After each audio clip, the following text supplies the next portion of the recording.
Well, like Bill Wax said, it's great to see Lonnie Brooks keeping the legend going along with his family, with Ronnie and Wayne, carrying on the tradition of the Baker family. And Lonnie Brooks wasn't always Lonnie Brooks. You know, he was born out in southwest Louisiana, started his career in the early 1950s, started out with Clifton Chenier. After he'd seen B.B. King, he listened to Gatemouth Brown, T-Bone Walker, and a host of others. And Clifton gave him his first start in the business. And what a start that was with the King of Zydeco. And throughout the 1950s, he started cutting singles on his own for Goldbland, some 45s, and he cut The Crawl, which most of us have now heard from the Fabulous Thunderbirds when they made a hit on their first album. And as he toured around through the South, Sam Cooke took him on the road with him and took him to Chicago.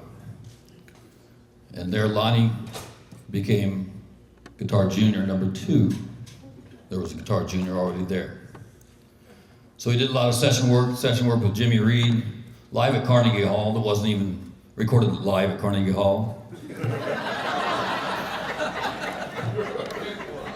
And it was in the studio with Denise LaSalle that he took the name Lonnie Brooks, and his career began as Lonnie.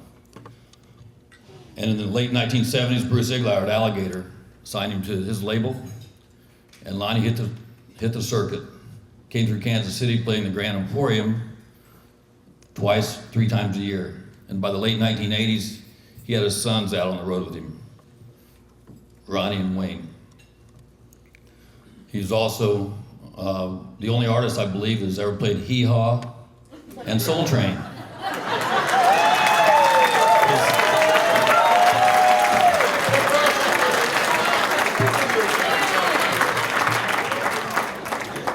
His mix of Louisiana music and straight-ahead Chicago blues was one of a kind. It was his own style, his baritone voice going over the beat of the music, and his guitar, which was never too busy, but always right on the money. Lonnie Brooks has paved the way through the years as one of the true legends of Chicago blues, and he is most deservedly recognizable for the Blues Hall of Fame. And some of his original music and his lyrics really stand out, and I want to read the one that stands out to me from eyeballing. If my hands could get what my eyes see, then my whole mind and body would be trouble-free. Lonnie Brooks, welcome to the Blues Hall of Fame. Thank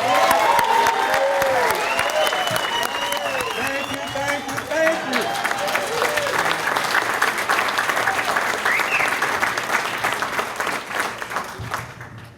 I want to thank you, everybody. You don't know how long I've been waiting for this. I thought I wasn't gonna get it. But I was here, I think, last year, Bill Wax and all the good guys said everything we're gonna try to get you in with us. Let me put this down. And one of the things that I would like to say to you, you're all behind the blues. I done played in front of 10 or 15,000 people. I didn't get this feeling that I'm getting tonight, you know, because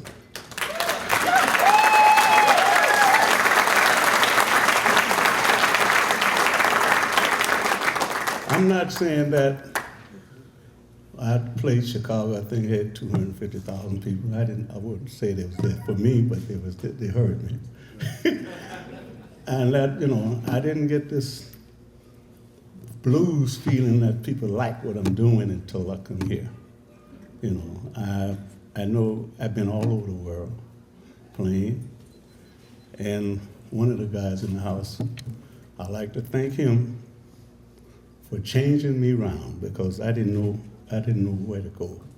I've played rock and roll, I had hit songs on the rock and roll, but I know that's what that's something I didn't really want to do. But I wanted to play the guitar, so that was the most easy thing for me to learn how to play. rock and roll, country, zydeco. But I know that wasn't me.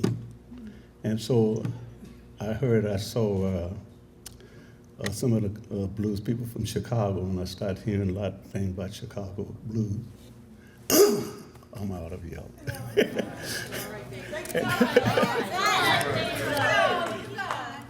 And I wanted to come to Chicago, and when I came to Chicago, I came here with Sam Cooke and his brothers.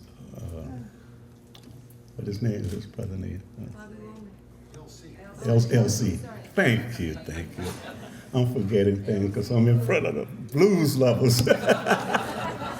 You know, and I worked with LC a lot. I cut some records with him, and then I got a chance to, I was playing little small clubs, and I ran into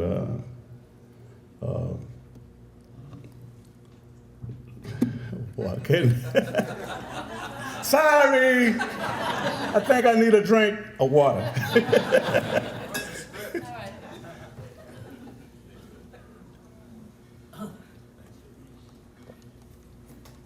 I thought this was water, man. This is vodka.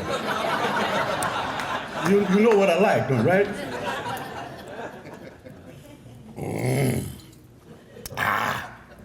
Thank you. Jimmy Reed's manager came in. He saw me playing. Excuse me. Back then, in the rock and roll field, a lot of people do all kind of tricks with the guitar. So I saw Gatemouth doing a lot of tricks with the guitar, and his nephew doing a lot of tricks. I learned a lot of tricks with the guitar, and that's what I was getting over with the people that didn't like rock and roll. I was doing a lot of make the guitar talk and do all kind of things with it. And this guy said, "Hey, where you working at tomorrow night?" I said, "I'm not." I said, "I'm just sitting in with Babyface Roulette." I know y'all don't know him. He's a jazz cat, keyboard. And I went on the road with Jimmy Reed, and I stayed for about a year. Then I got a call from my old manager in Louisiana, Gold Band. And so he got me a chance to do a record for Capitol Records, and other places, other record companies too. So I decided that wasn't what I wanted. I wanted to play the blues, and I couldn't.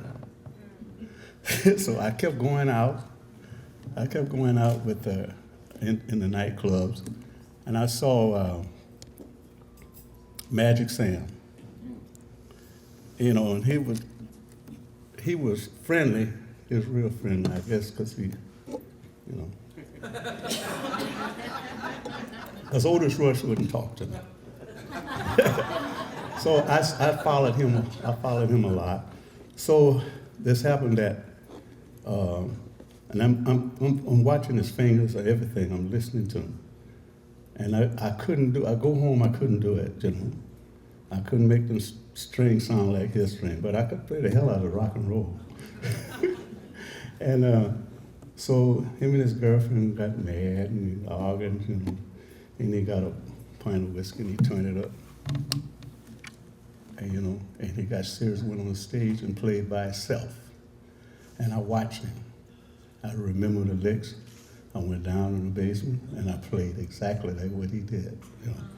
And so that's how I got changed to play the blues. But I was playing blues and mixed up with different type of music till I met Mr. Iglar. He asked me, did I have any songs? I told him, yes, I didn't. But when you want to do something, really want to do it, come from your heart, you can do it. So I went and wrote 3 songs. And I added a couple of other people's songs into it. It was Two-Headed Man. And what I did, I wasn't making much money. I had the 2 boys over there, and they had to go to school, and it was kind of bad, you know, so my wife said, we got to rent a car for them or something, you know, and that's what I did. So I had to get a job, because at that time, this other kind of music, boom, boom, boom, they wasn't hiding, what you call it? No, not hip hop, no. Disco. And there wasn't hiring musician then, so I had to get a job. And I'd eat my lunch full time, and then I'd go upstairs, up in the loft, and write songs. But when I was playing at this club called, there's a play, White Rose or something like that. Yeah, and I used to play. They kept begging me to play Muddy Waters tune. Got my mojo working, just don't. And I played that so much I got tired of it. I said, well, I'm gonna write me a voodoo song. And I wrote Two-Headed Man. And what I did, I changed the way I play. I didn't do the 1-4-5. I put another chord in there, and it made it different. And I played this for Bruce, and he cut me. And I think it was nominated for a Grammy. I think Muddy Water beat me out.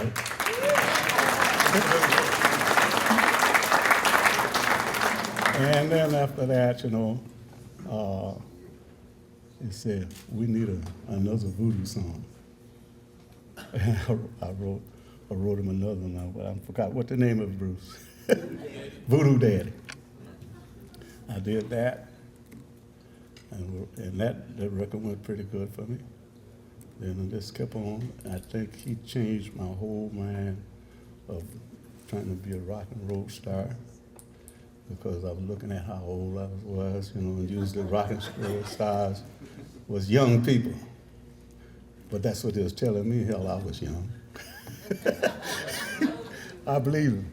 So I stuck with the blues. And thank you, Bruce.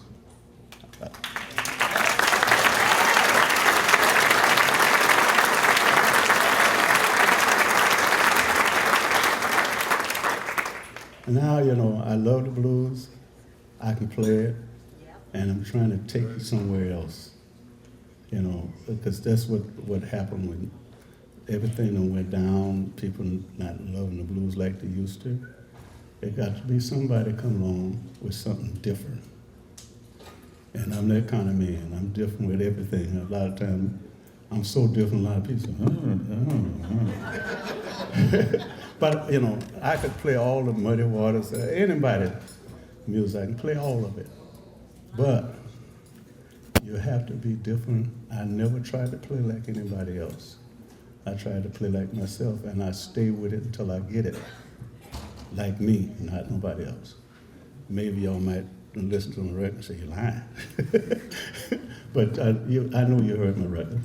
And I try to be different. Sometimes it hurts, you know. I stay up like 24 hours a day trying, I'm still doing it, you know. And I'm gonna find this record that bring the blues back. And I want to thank my family, and I want to thank you all, and I want to thank Bruce Iglar and all you good people that I don't know names, but I'm looking at you. Thank you very much for helping me to get in the Hall of Fame.